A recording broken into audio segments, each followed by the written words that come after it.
ರೇಣುಕಾಸ್ವಾಮಿ ಕೊಲೆ case trial ಆಗಬೇಕಿತ್ತು. ಆದರೆ ಟ್ರಯಲ್ ಆರಂಭಕ್ಕೂ ಮುನ್ನ ದರ್ಶನ್ ಪರ ವಕೀಲರು ತಕರಾರು ಎತ್ತಿದ್ದಾರೆ. ಸಾಕ್ಷಿಗಳ ವಿಚಾರಣೆ ಬಗ್ಗೆ ಕೋರ್ಟ್ನಲ್ಲಿ ಪ್ರಶ್ನೆ ಮಾಡಿದ್ದಾರೆ. ಈ ನಡುವೆ ದರ್ಶನ್ ಮನೆಯಲ್ಲಿ ಸೀಸ್ ಆಗಿದ್ದ 80 ಲಕ್ಷ ಐಟಿ ಕೈ ಸೇರುತ್ತಾ ಇದೆ.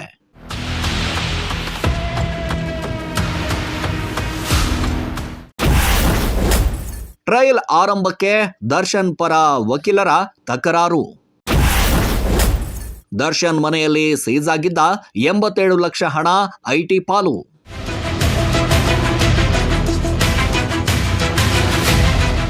ರೇಣುಕಾಸ್ವಾಮಿ ಕೊಲೆ ಸಂಬಂಧ ಟ್ರಯಲ್ ನಡೆಸುವುದಕ್ಕೆ 64ನೇ ಸಿಟಿ ಸಿವಿಲ್ ಕೋರ್ಟ್ ಸಮಯ ನಿಗದಿ ಮಾಡಿತ್ತು. ಅದರಂತೆ ಟ್ರಯಲ್ ಆರಂಭ ಆಗ್ತಾ ಇದ್ದಂತೆ ದರ್ಶನ್ ಪರ ವಕೀಲ ಸುನಿಲ್ ತಕರಾರು ತೆಗೆದು ಕೆಲವು ಆಕ್ಷೇಪಣೆ ಎತ್ತಿದ್ದಾರೆ. ಕೆಲ ಸಾಕ್ಷಿಗಳು ಹಾಗೂ ರೇಣುಕಾಸ್ವಾಮಿ ತಂದೆ ತಾಯಿ ಮೂಲಕ ವಿಚಾರಣೆ ಶುರು ಮಾಡಲು ಪ್ರಾಸಿಕ್ಯೂಷನ್ ತೀರ್ಮಾನ ಮಾಡಿತ್ತು. ಈ ನಿರ್ಧಾರಕ್ಕೆ ದರ್ಶನ್ ಪರ ವಕೀಲರು ಆಕ್ಷೇಪ ವ್ಯಕ್ತಪಡಿಸಿದ್ದಾರೆ.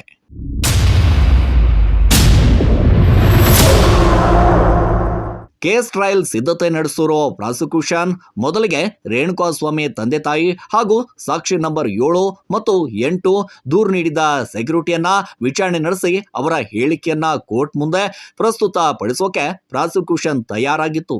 ಸಮನ್ಸ್ ಕೊಡಲು ತಯಾರಾಗಿದ್ದೆ.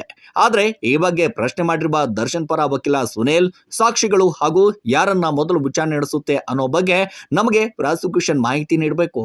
ನಾವು ಕೂಡ ಟ್ರಯಲ್ಗೆ ತಯಾರಾಗಬೇಕು. ಜೊತೆಗೆ ಮೊದಲು ಐ ವಿಟ್ನೆಸ್ ಅನ್ನು ವಿಚಾರಣೆ ನಡೆಸಬೇಕು ಅಂತ ಒತ್ತಾಯ ಮಾಡಿದ್ರು.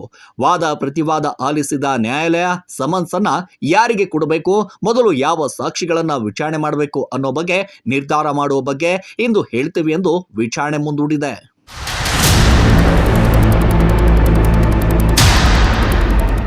ದರ್ಶನ್, ಪವಿತ್ರ ಗೌಡ ಸೇರಿದಂತೆ ಜೈಲಿನಲ್ಲಿರುವ 7 ಜನ ವಿಡಿಯೋ ಕಾನ್ಫರೆನ್ಸ್ ಮೂಲಕ ವಿಚಾರಣೆಗೆ ಹಾಜರಾದ್ರು. ಈ ವೇಳೆ ಏನಾದರೂ ಸಮಸ್ಯೆ ಇದೆಯಾ ಅಂತ ಜಡ್ಜ್ ಪ್ರಶ್ನೆ ಮಾಡ್ತಿದ್ದ ಹಾಗೆ ಆರೋಪಿ ಜಗದೀಶ್, ಅನುಕುಮಾರ್ ಇಬ್ರು ನಮ್ಮನ್ನ ಚಿತ್ರದುರ್ಗದ ಜೈಲಿಗೆ ವರ್ಗಾವಣೆ ಮಾಡಿ ಅಂತ ಮನವಿ ಮಾಡಿದ್ರು. ಅನುಕುಮಾರ್, ನನ್ನ ತಾಯಿಗೆ ಹುಷಾರಿಲ್ಲ ಸ್ವಾಮಿ, ದಯವಿಟ್ಟು ಚಿತ್ರದುರ್ಗದ ಜೈಲಿಗೆ ವರ್ಗಾವಿಸಿ ಅಂತ ಅಳಲನ್ನ ತೋಡಿಕೊಂಡ್ರು. ಆದರೆ ಟ್ರಯಲ್ ಶುರುವಾಗಬೇಕಾಗಿದ್ದು ಮುಖ್ಯ. ಸಾಕ್ಷಿಗಳ ವಿಚಾರಣೆ ನಡೆಸುವವರೆಗೂ ಕೂಡ ವರ್ಗಾವಣೆ ಸಾಧ್ಯವಿಲ್ಲ ಅಂತ ಇಬ್ಬರ ಮನವಿಯನ್ನ ಜಡ್ಜ್ ತಿರಸ್ಕರಿಸಿದ್ರು.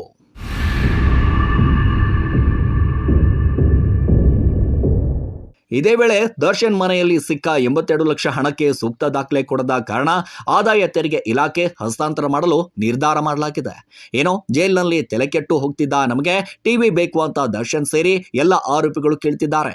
ಆರೋಪಿಗಳ ಮನವಿ ಸಂಬಂಧ ಜೈಲಾಧಿಕಾರಿಗಳಿಗೆ ಸೂಚನೆ ನೀಡೋದಾಗಿ ಜಡ್ಜ್ ಹೇಳಿದ್ದು ವಿಚಾರಣೆಯನ್ನ ಡಿಸೆಂಬರ್ 17ಕ್ಕೆ ಮುಂದೂಡಿಸಲಾಗಿದೆ.